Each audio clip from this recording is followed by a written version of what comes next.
Welcome to Torah Talk, brothers and sisters. Welcome to Torah Talk, brothers and sisters. Brothers and sisters.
Breaking my heart with your unbelief.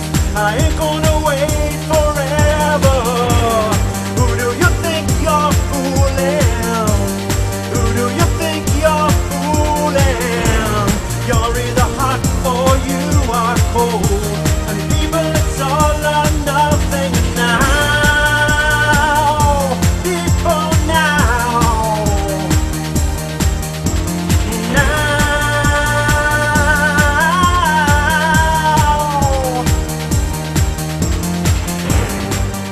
Brothers and sisters, welcome to the Torah Talk Show with Lew White and Mark Davidson. The SICKLE Series, a Torah Institute production.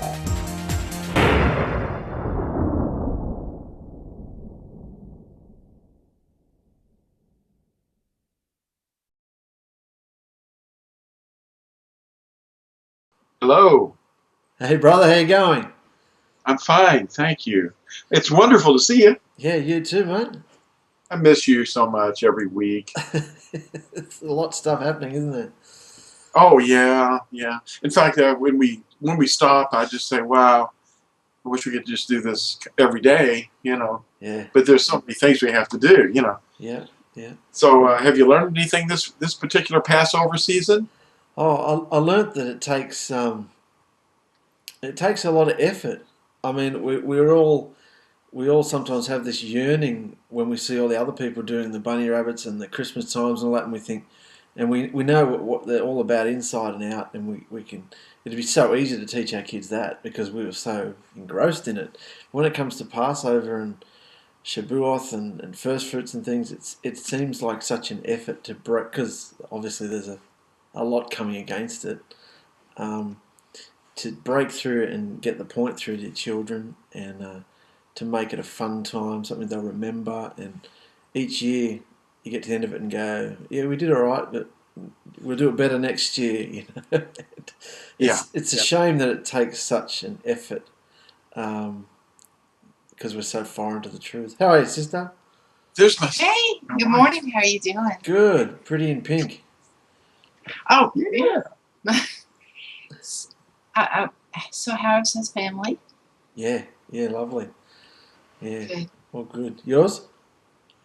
Oh, we're doing great. Yeah, we're excited. We've had a great. This is the first week of unleavened bread that I started it out every year. We've been doing this for I've lost count how many years. Every year I go through the house and search for leavening, and sometime almost every year in the middle of the week I find something that was hiding, and I was like, oh, I overlooked this, so I pitch out in the garbage, and just ask forgiveness. And this year so far I haven't found anything. I managed to get it all out of my house before we started. Yeah, there's a lot of creepy leaven hanging around, isn't there? Yes, it's like searching out the sin in your life, isn't it? Mm-hmm. It's never ending. We get so comfortable with it, It's just, this is just what you're used to, your comfort level. Yeah. And you got to search it out. I hope I can do as good a job searching the sin in my life as I did this year finding the leavening. Yeah. Mm. Yeah. That's my prayer. Mm. Yeah. I'll let you boys talk. Good to see you. Yeah, you too. Happy First Fruits. Thank you. You also. Blessings. You know what? It just occurred to me that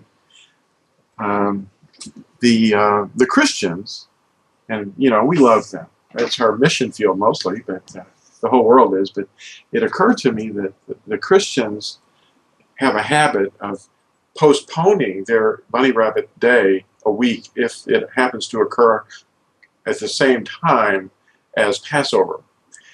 But they don't know this. But because see, the Yahudim, the unbelieving Yahudim, the rabbinical Judaism people, they don't know when first fruits is. They think it's the day after the first day of unleavened bread, or it begins. You know, it's the first day of unleavened bread would be the 15th, the full moon, and then of course the next day would be the 16th. So they have ordained that that day, the 16th, is first fruits, not knowing, you know, the sign of Yonah or the prophecies of the resurrection.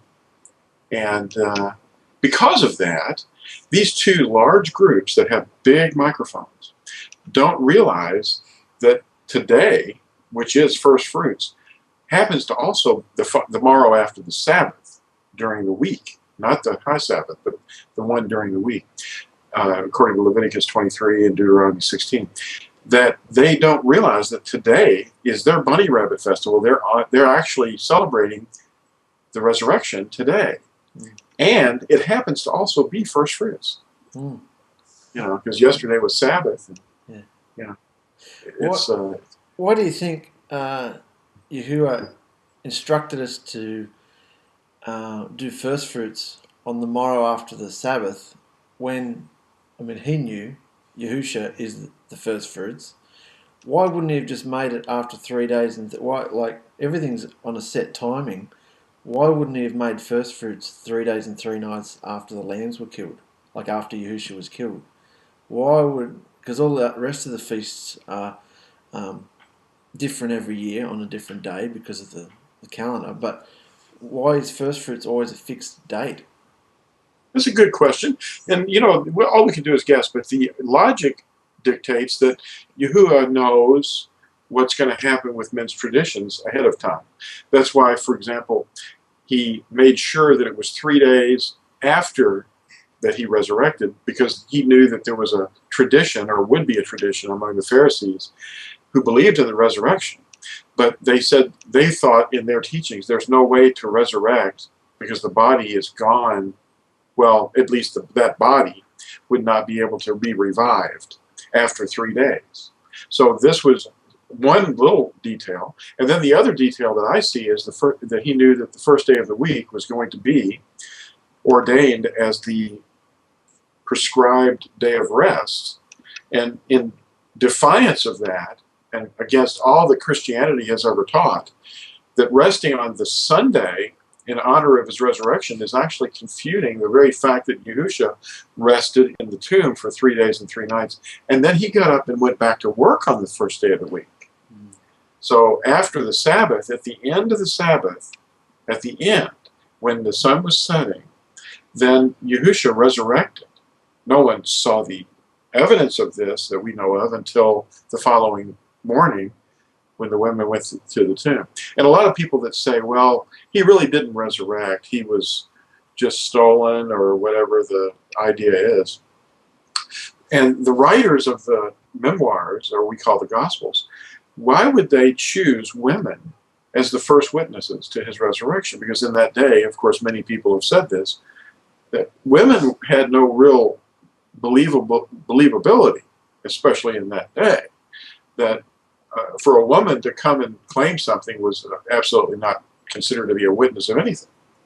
But why would the writers, and all of them, agree that the women were there to see it, and then they came back and told the rest of the disciples, the Talmudim, Yahusha's students, what they had seen and witnessed at the tomb? And why would they choose women, you know? But, you know, the point that I was making earlier is these two large groups, the Christians and the Yahudim that don't believe, we are the only ones in between them, connecting the two, that happen to understand that this day is the resurrection day. Not the day, but it's the annual day of first fruits. So we're the only group that does that. You know, the Nazarene. The Nazarene are out here in a very small group relative to the others. We're not going away this time. We did go away at one time and hide in the hills. We were called Waldensians, the people who dwelled in the valleys, hiding from the beast. But now we're out in the open talking on YouTube and the internet, and the truth is there, and it's very apparent. It's logical. You don't need bunny rabbits and trees and eggs and all the witchcraft stuff, But just the truth, But you see, the thing that happened was, like I mentioned before, there are multiple Christianities formed, and among all these different groups, and they were isolated to cities, basically. You had this city and that city, and they were all in opposition and envious of one another and being contentious. And they had different doctrines. And they say that there's like 38,000 different types of Christianity today. Wow. Yeah. It's just amazing, to think that there wouldn't have been multiple Christianities then would be wrong too. But even in the first century, there were divisions. And you remember Paul, our beloved brother Paul, he said, "Let there be no divisions among you."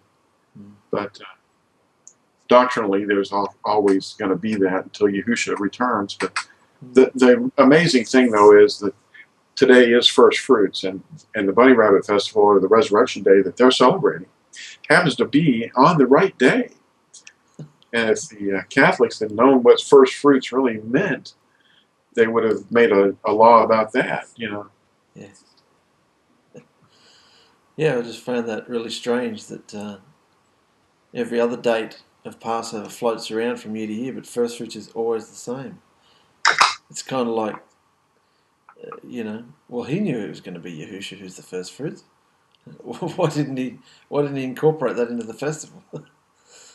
Yeah, I remember when I first started studying all this many years ago, some 25 years ago, I was very upset about the fact that First Fruits happened to be on this what I understood to be a Sunday. Anything that had anything to do with Sunday was polluted to me, but it wasn't that way at all, really. I mean, because just Yahuah made every day of the week. And the first day of the week is when he got out of the tomb and went back to work. It was at sunset. That's when the day starts. Of course, some think it's at sunrise. But yeah.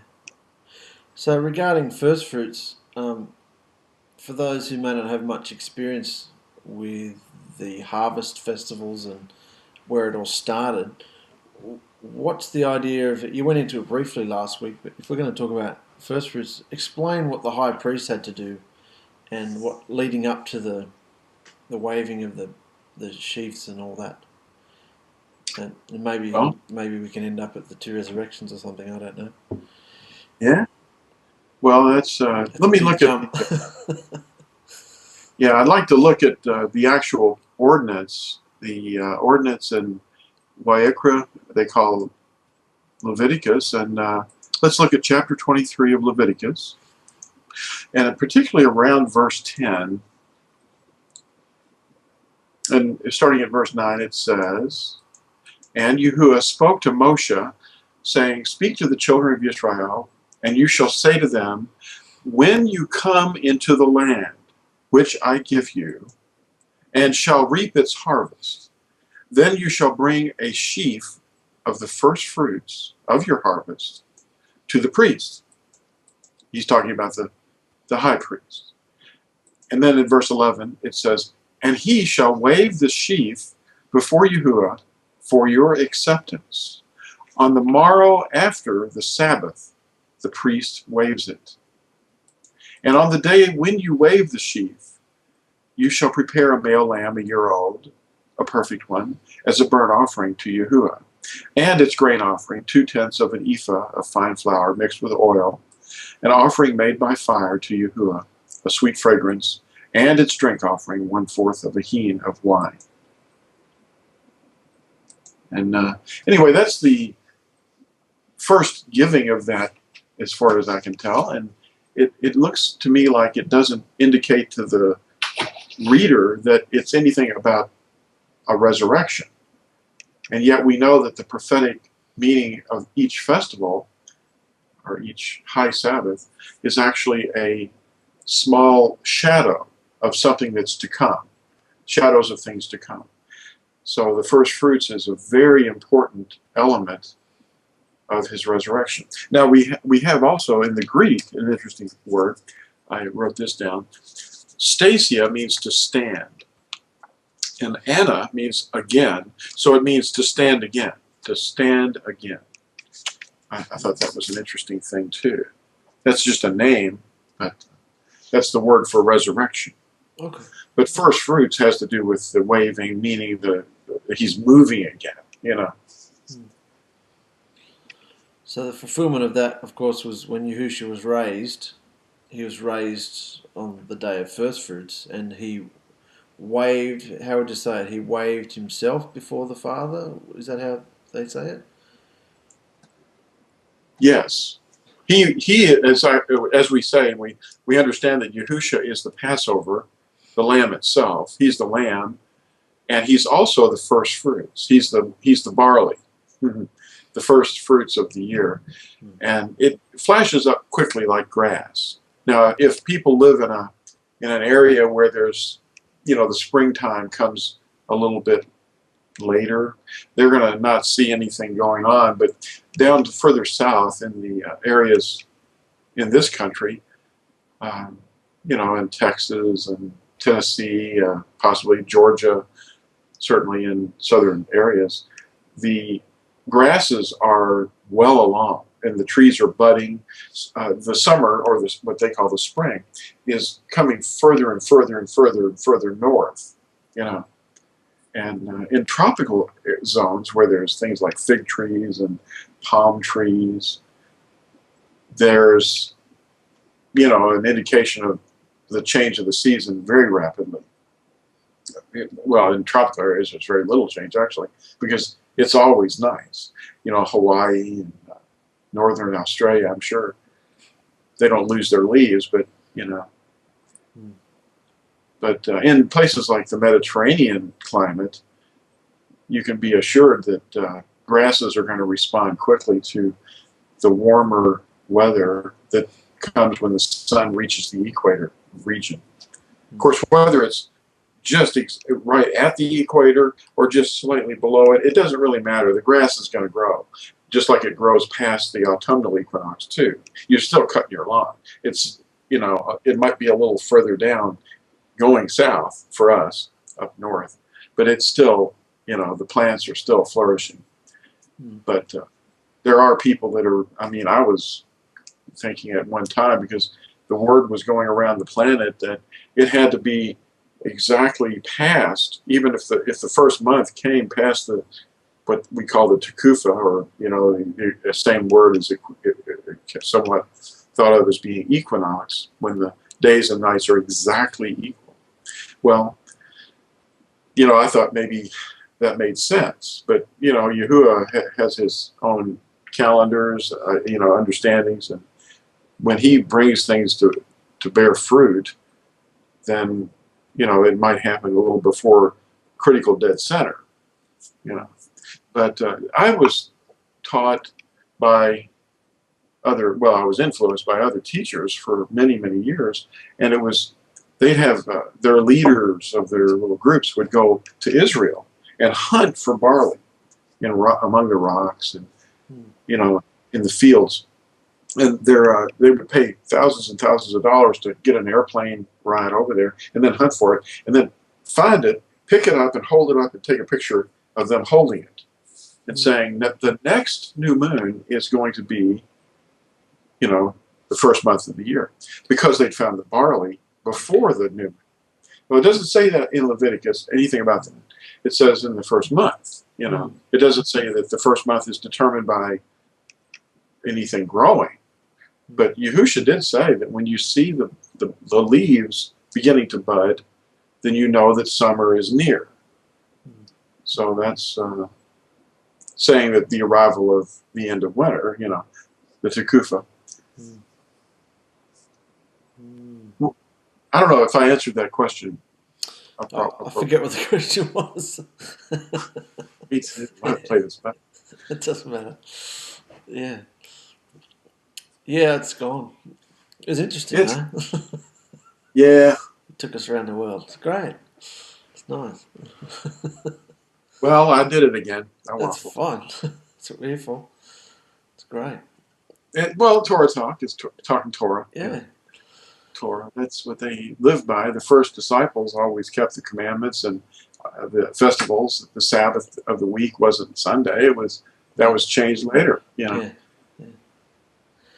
So what where in the text does it sort of connect the dots where, Yahusha's the first fruits? There was the festival of first fruits, then Yahusha is the first fruits, and then later on we're called the first fruits somewhere. How's that connect? Well, that's a good question too. We did a YouTube video on the two resurrections, and we discussed the different frame of references or the different viewpoints on what people understand to be the resurrection of the body. There seems to be a first fruits group indicated, and that first fruits group, we could look that up in the I could just do a real quick first fruits and look in what we call the New Testament or the Messianic writings, Brith Kadashah, and we can look at the word, at the first use of that word in here. It says, and not only so. Okay, now this is about the creation and the bondage of corruption and the freedom of the children of Elohim. Now in Romans 8, verse 22, for we know that all creation groans together and suffers the pains of childbirth together until now. And then in verse 23, and not only so, but even we ourselves, who have the first fruits of the Spirit, we ourselves also groan within ourselves, eagerly waiting for the adoption, the redemption of our body. And that's what I think you were referring to, is that redemption of our body. See, our spirit in our inner person, in our beings, has been marked by receiving a small down payment or a part of the Spirit of Yahusha to live in us, to guide us into all truth. And that Spirit will raise us on the last day, which is his return. What the Christians have been referring to as the rapture. And it's not going to be a broad sweep in what they understand to be the rapture. It's going to be a special first fruits group. People that are obeying the commandments of Elohim and holding to the testimony of Yahusha. In other words, you've got to be keeping the commandments. The wedding feast, if you're not wearing the wedding garments, which is the righteousness of the saints, meaning that you will, if the wedding garments represent our obedience, and obedience is a prerequisite for the first fruits. They're obedient servants. And they're going to be Torah teachers to a large extent. People that teach other people, that this is it, to hold it to yourself, to hold the information to yourself, even though you believe and you obey. To not share that means that you did not allow your mina to increase, so that when he comes and asks for an accounting, that you would be able to produce others and say, look at these people. They're obedient servants also, because I shared the mina that you left with me. And therefore, if you didn't do that, then you will be thrown out too with the unbelievers, because you were selfish. You weren't a servant. In other words, you did not love. To serve is to love. I thought it was interesting that I wrote this down because it popped in my head yesterday, studying the fruit of obedience. The fruit of obedience. Obedience comes from the Hebrew word obad, but it also means to serve, and it also is a word for servant, a slave. Well, the fruit of obedience happens to be love. That's what the fruit is. So you're actively loving people, and you love them enough to where nothing gets in your way to share with them what you can give them. You know, you can give them things that will help them. And helping is what love is. It's also helping. It's an active participation. It isn't a feeling like the Greek mindset. It isn't just funny, happy feelings. It's active. It's living and active. Wow. Sounds like Hebrews 4. Yeah. So anyway, we were talking about the first fruits. Now, looking at other areas, going on from Romans 8 to Romans 16, it says, he's talking about Priscilla and Achaeus, my fellow workers in Messiah Yahusha, who risked their own necks for my life, to whom not only I give thanks, but also all the assemblies of the Gentiles and the assembly that is in their house. Greet my beloved, it says, ep11, who is the first fruits of Achaia to Messiah. So that's actually saying that this man, Achaeus, was witnessing to someone named ep11, who is the first fruits of a man named Achaia in sharing the Messiah.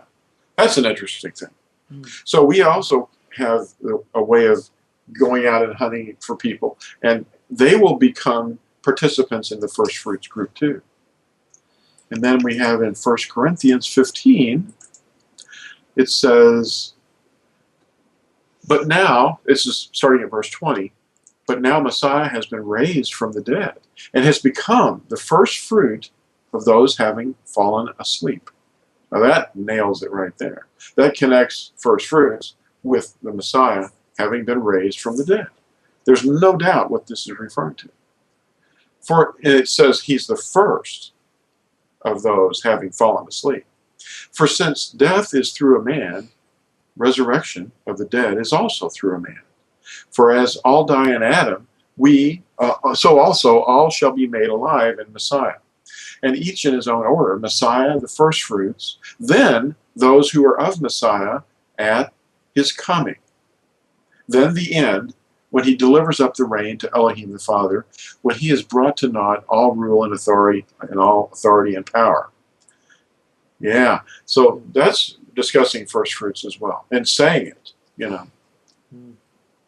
And then, of course, Yahusha's half-brother, Yaakov, in James 1, verse 18, having purposed it, he brought us forth by the word of truth, for us to be a kind of first fruits of his creatures.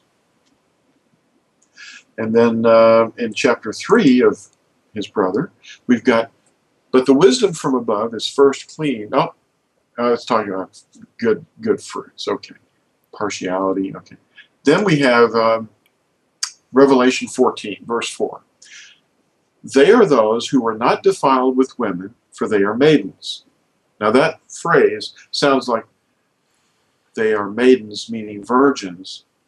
In other words, physical sex is involved or not, but that's not what it's really referring to, because see, it's really referring to the 5 wise and the 5 unwise virgins, the maidens that were waiting for his coming. So these are the ones that are wise virgins when they sang a renewed song before the throne. It says they are those who are not defiled with women, for they are maidens. They are those following the Lamb wherever he leads them on. They were redeemed from among men, being first fruits to Elohim and to the Lamb. Now that's the wedding feast participants. That's the bride that's being resurrected at his coming. So they're the first fruits as well. But there's going to be a great harvest And that's happening at the end of the 1,000 years, the great harvest. They're not the first fruits in the great harvest. The first fruits happen at the wedding supper of the Lamb. And that's what the Christians hope to be in, but they're not keeping his commandments. They think that he kept the commandments in place of them, and they can ignore them. It's what I understood when they were teaching. Of course, they do a lot of double talk, you know, but they're not our enemy. They're just teaching bad doctrines, you know. And at the end of the 1,000 years, though, the great harvest occurs. That's kind of like the wheat harvest, you know. I see. Ah. But all these metaphors, you know, are about food, plants mostly, and animals for sacrifice. But plants are used in the harvest scheme in order to illustrate the redemption plan.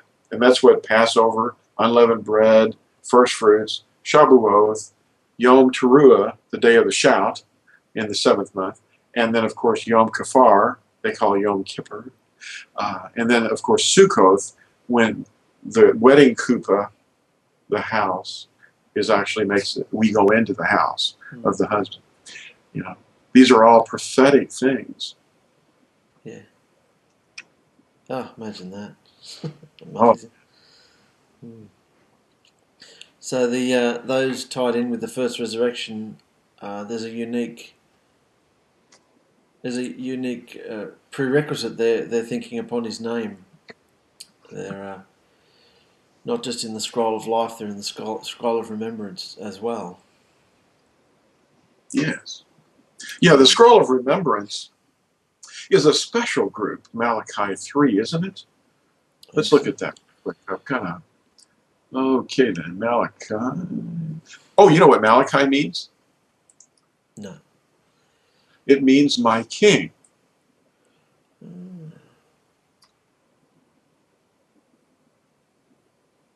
At least I hope it does, or I'm in big trouble. But my servant is another phrase that we hear used for Yahusha. Let's see where it is. He's talking about. Okay. Well, it must not be here. Yeah, there it is.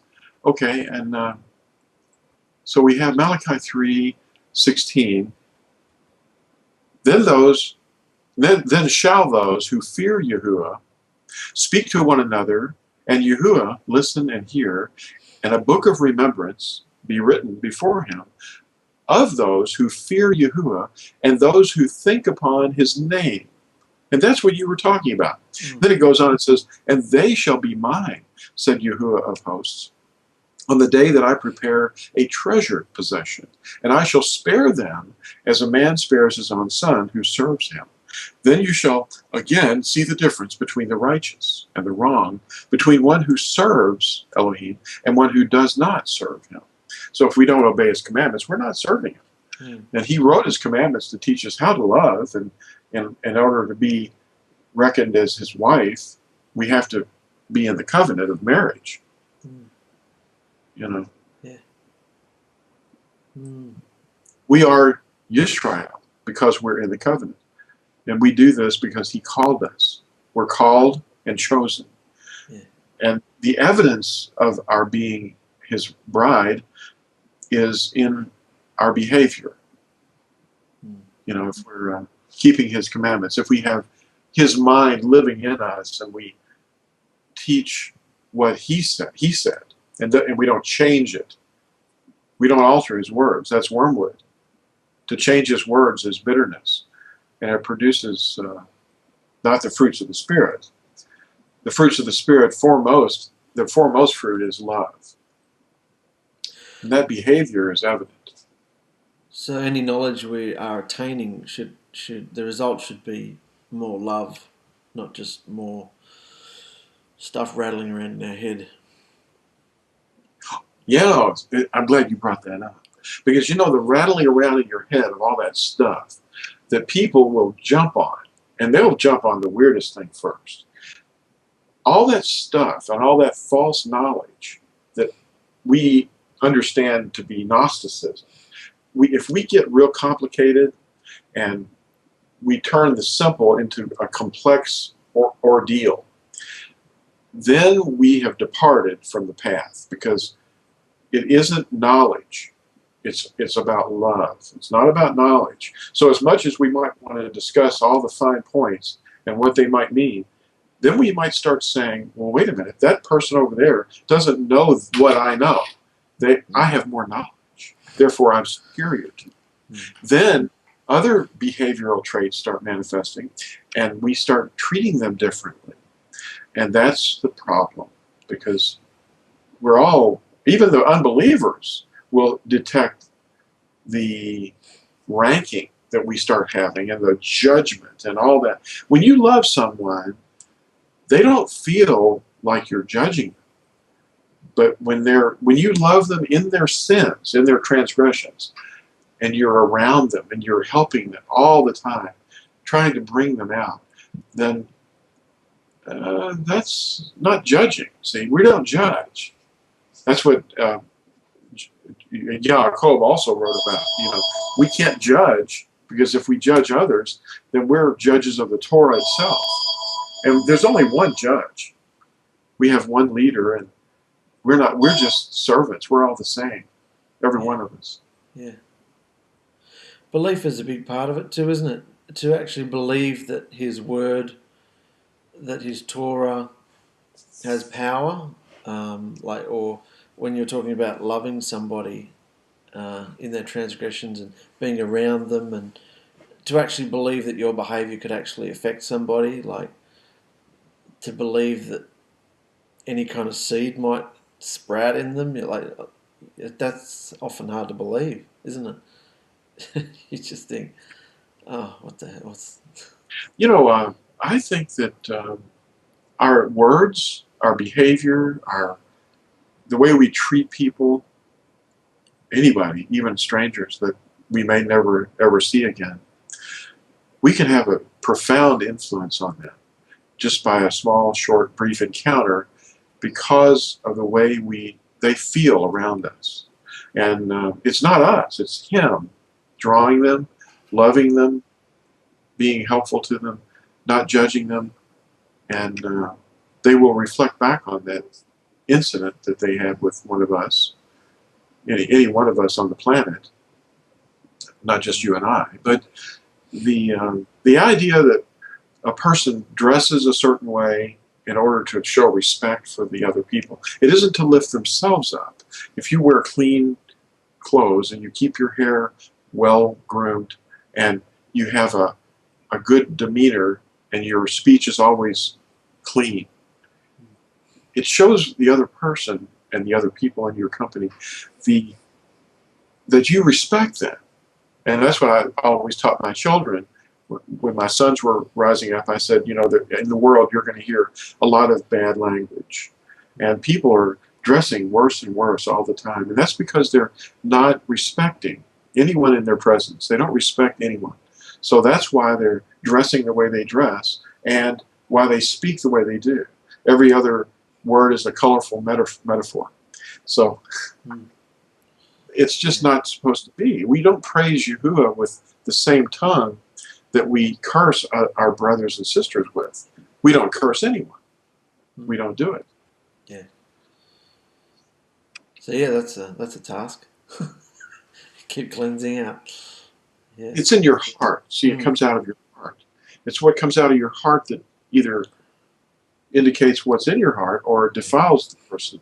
If you're defiled in your heart, there's a lot of things in the world. When I was thinking about this, meditating upon the mind of Yahuah, I know in some small inkling what his view of us is, the world.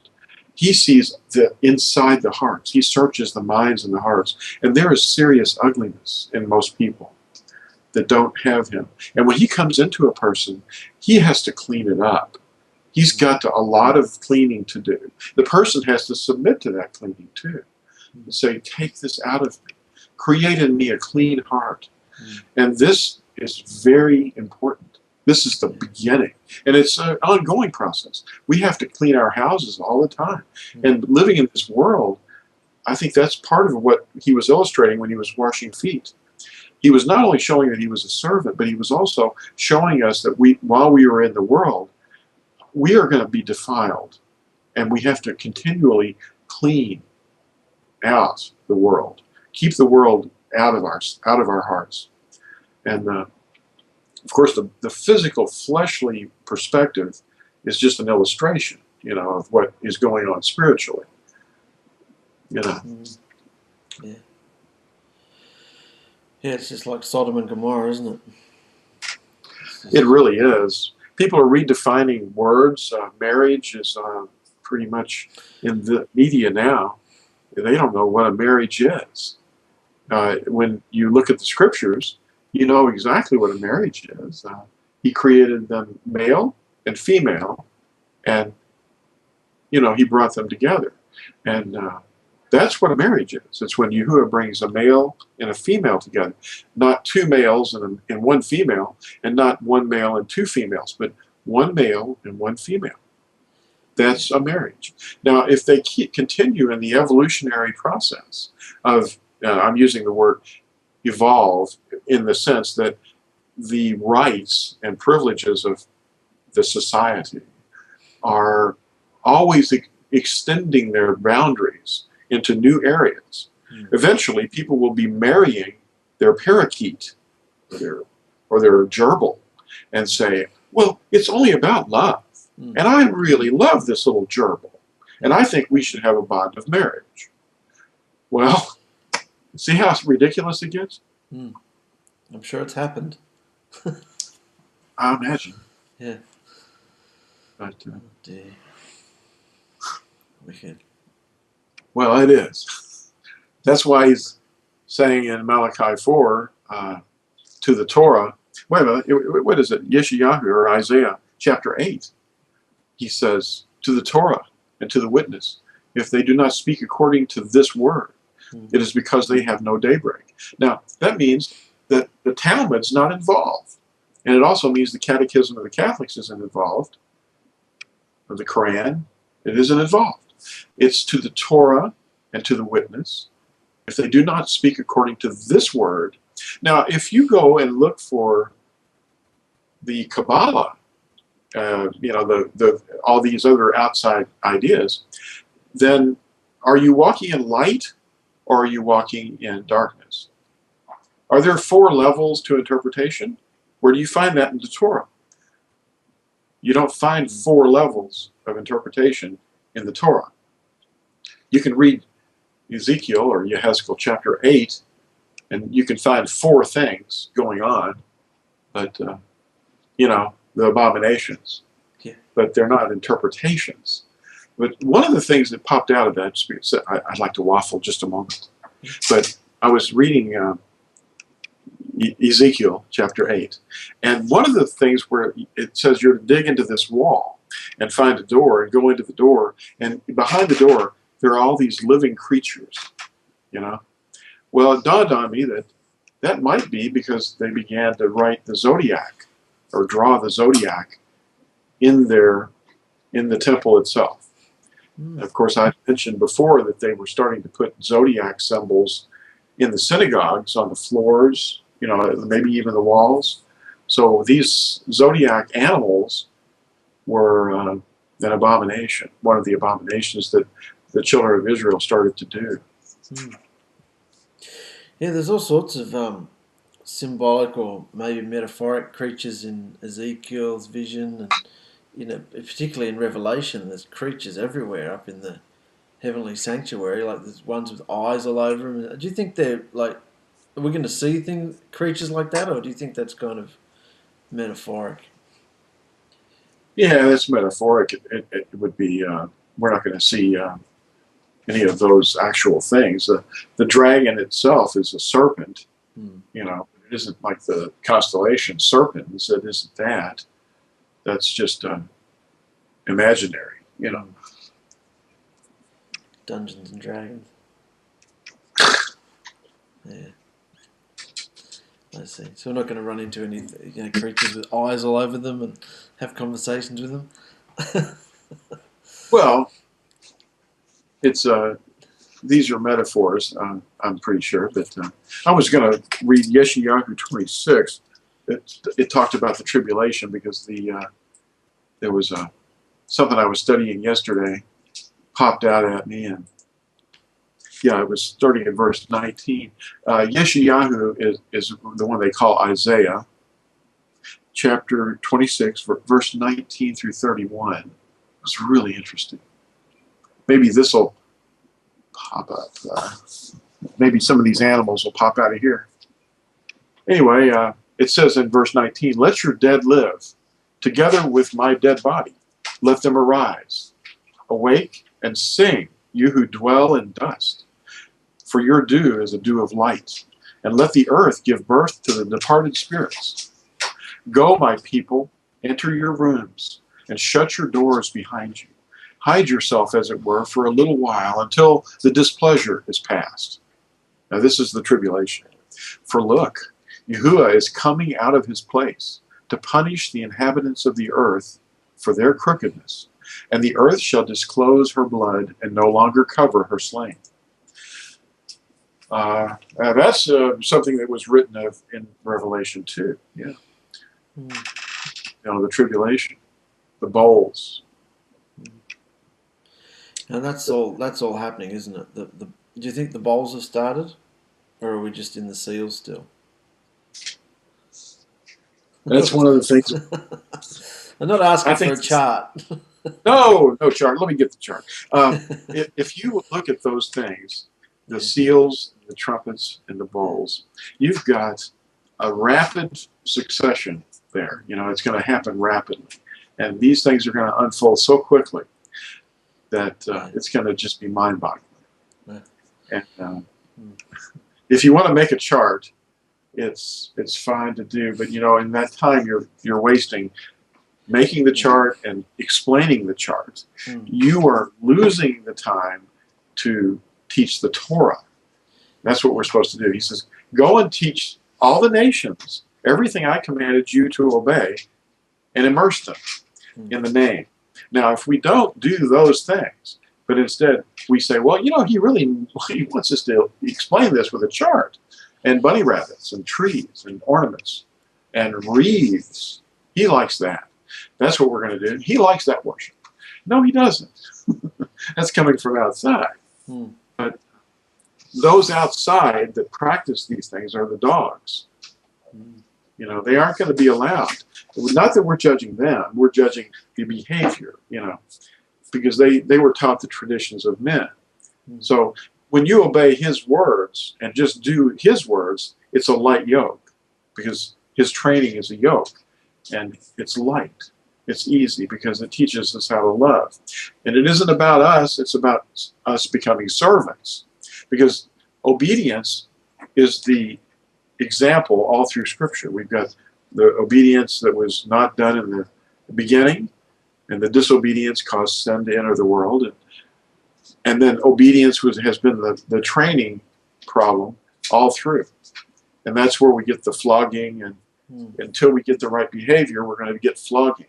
Yes. And you have to keep going back and relearning it. And if we get into Gnosticism and start thinking that knowledge is going to solve the problem, it's not. The plan is very simple, and it is not complex. It's very simple. He uses the metaphors or allegory of harvest symbols, and it's about us in that sense, the first fruits, and then the harvest of all mankind. One of the things that people teach at the end of the millennium, the 1,000 years, that they say that the great white throne judgment is going to involve the scroll of life, and those whose names are not written in it are going to get thrown into the lake of fire. Well, is the scroll of life a blank book?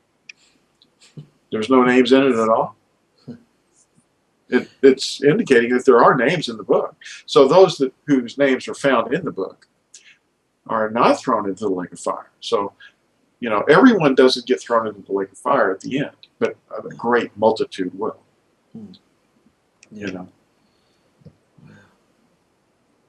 So he's giving everybody a second and third and fourth chance all the time. Even when we think it's the end, even when nuclear blasts and things go off and the world's burnt, there's still another chance for those who might happen to be produced or left behind during the millennium. Still giving him another chance. He always. Yeah. Well, his loving kindness endures forever. Yeah. And that's an amazing thing. Wonderful. Well, first fruits is today. And how many know this? Well, the Nazarene observe this. And really, not all the Nazarene do. There's some that are following so closely to Rabbinic Judaism that they think that first fruits is the 16th of Abib. Yeah. It being the 16th day of the first month. But it's not that way. It's just something we observe. It's something that we recognize and we remember. And this morning when I rose up, it wasn't quite dawn yet. The sun hadn't come up. And Phyllis and I were sitting there watching our bird feeder. Chris and Victoria will know about the bird feeder. And the light of dawn had just barely started. It was like he was just bringing a little bit of light very slowly. And we were waiting for the first bird to come.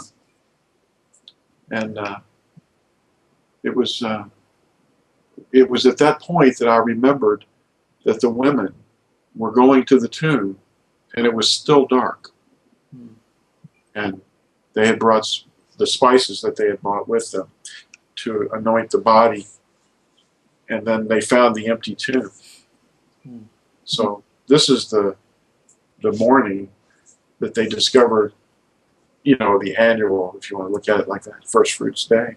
And he was standing there, and Miriam of Magdala was standing there weeping, and through the tears she detected a gentleman standing there. And she said, "Where have you taken him?" Assuming that he was the gardener. And he said, "Miriam." And she recognized his voice. Let's see if we can find that. That is so amazingly moving. Where was that? Let me find it. Let's see, what would we look for? Gardener? Yeah. I love these texts where people, like Yahusha, appears to people and they don't know who he is. It's like, you hung out with him for years and you don't know who he is. He does that later on in the chapter 2, doesn't he? He's talking to him for ages and they didn't know who he was. So how's that possible? Well, I don't know. Anyway, here's that text. It's in Yahuah, or John chapter 20. And of course, there's no one named John writing this. They just happened to call him that. But in John 20, verse 11, "But Miriam was standing outside by the tomb weeping. Then as she wept, she stooped down to the tomb and saw two messengers in white sitting, one at the head and the other at the feet." Kind of reminds you of the Ark of the Covenant. "Where the body of Yahusha had been laid. And they said to her, 'Woman, why do you weep?' She said to them, 'Because they took away my master. And I do not know where they laid him,'" assuming that she was still dead. Now in verse 14, "And having said this, she turned around and saw Yahusha standing, but she did not know that it was Yahusha. Yahusha said to her, 'Woman, why do you weep? Whom do you seek?' Thinking he was the gardener, she said to him, 'Master, if you have carried him away, say to me where you have put him, and I shall take him away.' Yahusha said to her, 'Miriam!' She turned and said to him, 'Rabboni,' which means teacher. Yahusha said to her, 'Do not hold on to me, for I have not yet ascended to my Father. But go to my brothers and say to them, I am ascending to my Father and your Father, and to my Elohim and your Elohim.' And Miriam from Magdala came announcing to the taught ones that she had seen the Master, and that he had told her this." Now, why would the writers of this choose a woman as a witness if it wasn't true? They would choose a man if they were making something up, if they were just making this up. But the interesting element, well, all sorts of interesting elements here, but he said, "I have not yet ascended to my Father." Well, that's because on the day of first fruits, the high priest, which he is, was to wave the sheaf before Yahuah of the barley. And that day was first fruits. And here's the thing. The barley represented him. So he had to go himself and wave himself before the Father, being the resurrection. He is the resurrection and the life. And it's just a picture of the first fruits, is what it is. And that's why he wouldn't permit her to even touch him, you know, because the first fruits was to be undefiled by anyone. The high priest alone was to handle the first fruits. So, yeah. It's a really kind of a special, sacred thing, wasn't it? What he did with his blood, what he did with his body. Like you're saying, he had to go and present. Like, he was the only person who could do this. The only, like, sin came through a man and it had to be taken out, kicked out by a man. He had to go into the heavenly realm, into the dimension with his body, with his blood, and say, it's done, like, it's finished, it's done, you know, legally. I mean, yes, he had to fulfill all the legalities that he himself had prophetically laid down. But he's curing leprosy, is what he's doing. It's Leviticus, chapter 14, you know, the cure for the leprous person. That involves the blood, and the cypress wood, and the running water, and the two doves, you know, one that is slain and one that is let go. You know, they're both Yahusha. You know, both the doves. Yeah. It's amazing. Yeah, it is. It is amazing. Today's first fruits. And it's also their bunny rabbit day. There's a lot of people on Facebook. Amy was telling me today, years ago you never saw it, but today there's a lot of people, even non-believers, just any people posting stuff about this bunny rabbit thing, saying, how is this possible? Where's the truth in this? And they go into EASTR and, you know, the pagan, you know, deity, and they're going right in, and they're not even believers, they're not even religious. And they're just, it's like... Yeah, and they know. Yeah, it's like they're throwing it in religion's face. Whereas years ago we never saw any of that. It was really just like Nathra who would say stuff. But now even everybody's starting to know about it. Well, they're not going to be able to hide the one stick that is spoken of in Ezekiel chapter 37, that Yahusha is going to make into the two houses into one stick. He's doing that now. The Nazarene are joining together. But in Revelation 1, verse 17, Eleazar, the writer, or Yahuchanan, his new name, writes these words, "And when I saw him, I fell at his feet as dead. And he placed his right hand on me, saying, 'Do not be afraid. I am the first and the last and the living one. I became dead, and see, I am living forever and ever. Amen.'" And that means truly. "And I possess the keys of the grave and of death. Write therefore what you have seen, both what is now and what shall take place after these." So that's amazing. He was on Patmos when he had this vision of Yahusha. Yeah. And he's still alive. How amazing is that? Yeah. First fruits. Yeah. And we are with him in the sense that we're first fruits, given that if we are in the higher calling. The higher calling is an overlooked phrase. Let's see, where is that higher calling mentioned? Let me find that. I have a lot of things in my head. Trying to remember the address. But let's see. Okay, it's not coming.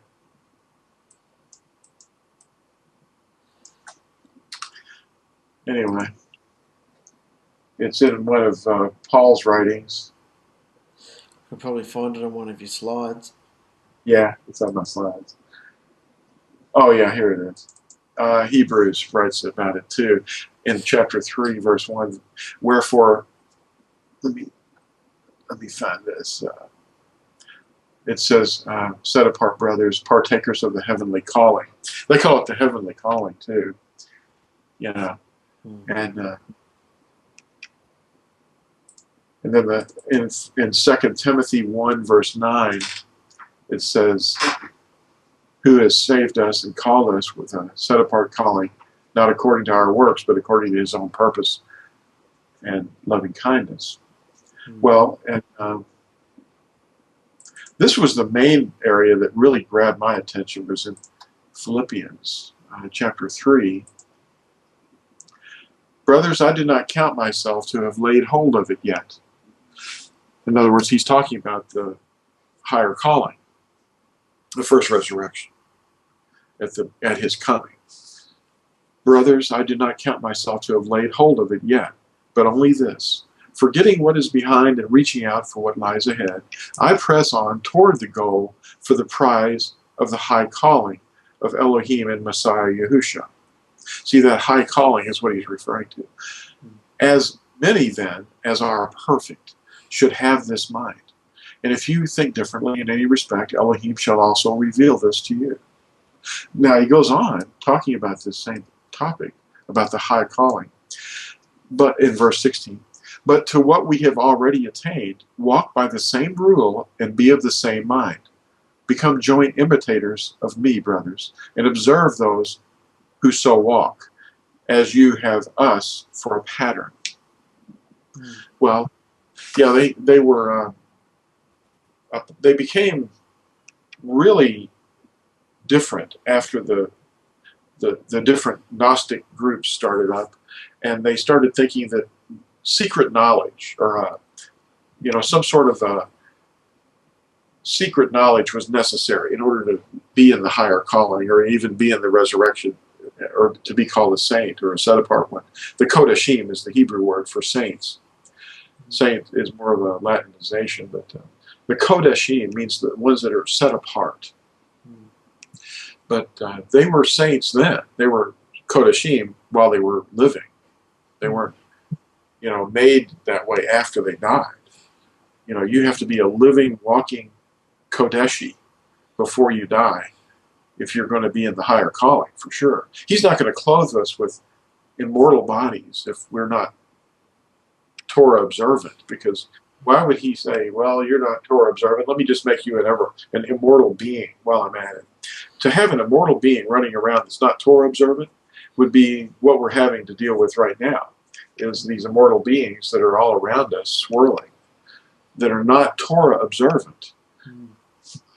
Although they are on a chain, they have limitations, not so much in power, but in permission to do evil.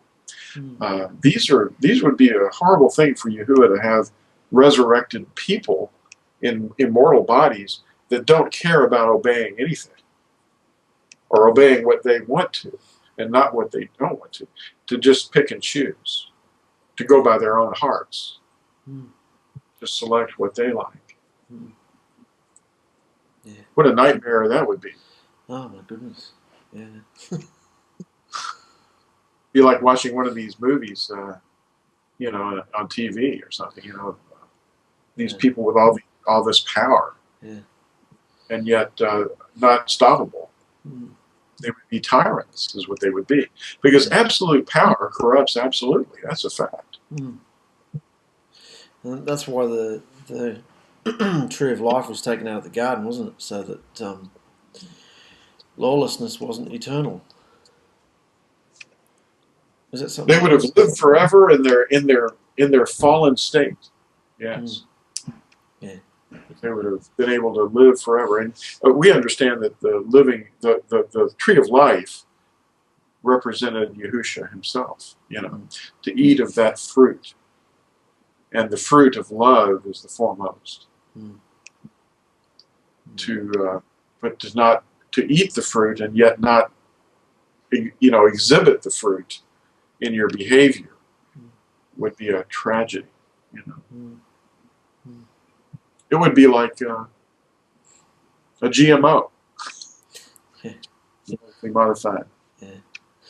Oh, I saw something on YouTube earlier in the week. They had this bodyguard of Obama, and they had him. He's off to the side somewhere, and he's doing this. He's looking around like a reptile, and you should have seen him. He looks really creepy. And of course, they're saying, look, Obama's associating with aliens, and it's begun and all this sort of stuff. And I'm looking at it. It didn't look like it was doctored either. Like it looked like a real, like slightly elongated head, bald, and just like really weird features. And it was one of his bodyguards off to the side.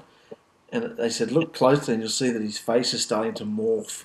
It's all this stuff. And while half of me is going, this is nuts, I'm thinking, who knows? Could be, So. Well, yeah. And they all do things right out in the open sometimes that are real, and you don't even think anything of it. It's getting bizarre. Yeah. I don't normally watch those things because you just go down a rabbit hole and days later you wake up and go, oh, what was that waste of time? But this one I watched and I went, oh, that's weird. I tend to stay away from it. Yeah. After reading your book and a couple of other books that you stock, that was enough conspiracy for me. I got the picture. Yeah. Just move on. Yeah. Yeah. Let's not keep dwelling on it too much. Yeah. It's just a reality, and we have a lot weird, even more weird things probably yet ahead. The things that are being done in secret are probably beyond belief. Mm-hmm. The militarization of genetics. Yeah. Every second day, Amy says to me, "Did you know that this whatever product has pig fat in it or something like that?" Every second day she discovers something else. Like I think the latest one was apple juice. Apple juice. It's like, wow, they're pumping it into us, aren't they? We don't even know. It's like, pig fat. Lard. Yeah, lard. That's what. Yeah, she said puff pastry to make your own puff pastry, you've got to get lard, and lard is pig fat. So we can't eat we can't eat puff pastry. So we didn't know that. So, yeah, watch out for your apple turnovers. That's it. Yeah. Yeah. Oh, you, yeah. You have apple. Eat apple. Oh yeah. Wow. With fresh cream and yeah. Oh, you just watch the ingredients. Yeah. Yeah. So yeah, that's the thing. You're constantly reminding yourself this week, oh, yeah, can't get that. No leaven. No leaven. Right. So it's a good reminder. So. It is.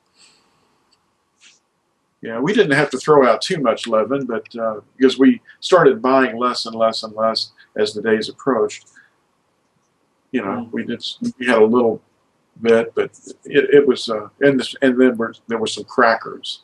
I remember. We ate most of those up, though. Yeah, Amy made some crepes and some pancakes and stuff without leaven in it. Put chicken and tomato and pineapple and sweet chili sauce. Oh, my mouth's watering. Wow. Well, these a lot of these flatbreads, like the wraps that people use, they start out being round, and they're made of wheat. There's no leaven in them; they're just flat. They're kind of dense and soft. Yeah. Those, of course, that wouldn't be rabbinically approved, but too bad that you just can't make up whatever you want. You've got to go by Torah, But they do. They add the leaven. The leaven of the Pharisees is, something that Yahusha warned us of, to beware of the leaven of the Pharisees. The puffing up, the adding to. In fact, most of those brands of flatbread that like we call them lead bread in Australia, have leaven in them. You can't buy them, even though they're flat. There's only 1 or 2 brands that you can get that we could eat. That's, Yeah, we did find some of those. yeah. Well, it's lovely chatting with you, brother. On the day of first fruits. It is. Yeah. Well, it's the middle of the night now, isn't it? About midnight. Yeah, midnight here. Wow. So, well, I guess we could do this again next week, and we can start to talk about the count to Shavuot, what they call Pentecost. Yeah. Wonderful. Yeah. Very exciting. Yes, it is. And, every day that passes is one day closer to Yahusha's return. Yeah. But we're not going to make a chart. Make a chart. No. Yeah. And we're not going to look at the zodiac. No. Amazing. All right. Love you, brother.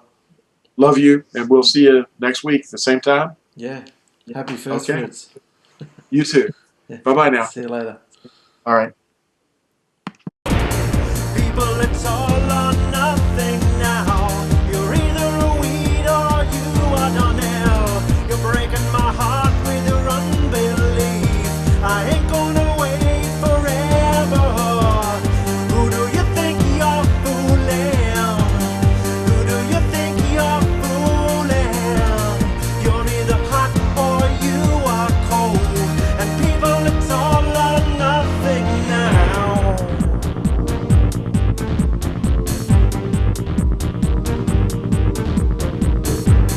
I am speaking into your heart, but you're chasing shadows. We keep moving further apart. I'm so near and you're so far. Do you care now? Will you follow? People, it's all or nothing now. You're either a weed or you are Donnell. You're breaking my heart with your unbelief. I ain't gonna wait forever. Who do you think you're fooling? Who do you think you're fooling? You're either hot or you are cold. And people, it's all or nothing now.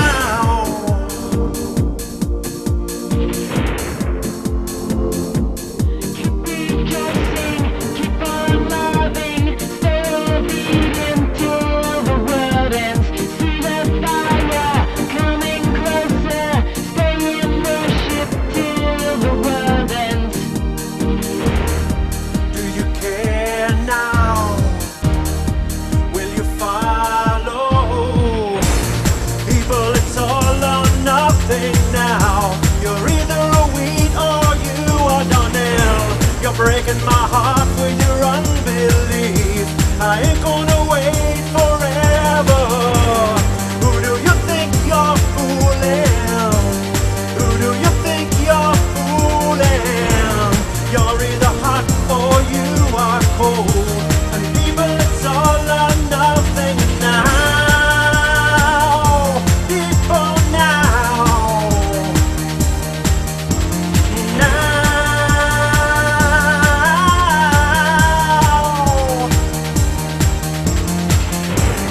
Who do you think you're fooling? Who do you think you're fooling? You're either hot or you are cold. And people, it's all or nothing now.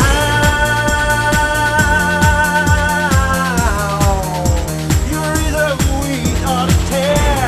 You're breaking my heart with your unbelief. I ain't gonna wait forever. Who do you think you're fooling?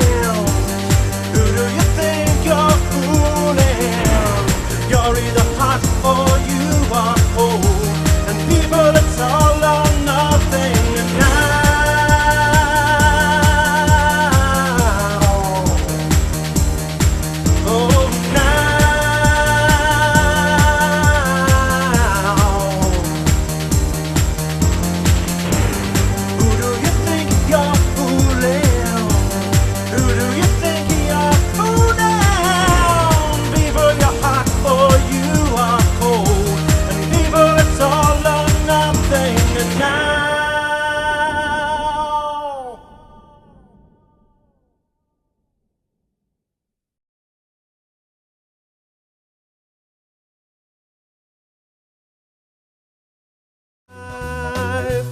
all the wise shall shine like the brightness of the sky, leading souls into righteousness and truth, yeah, lifting up Yahusha in all they do.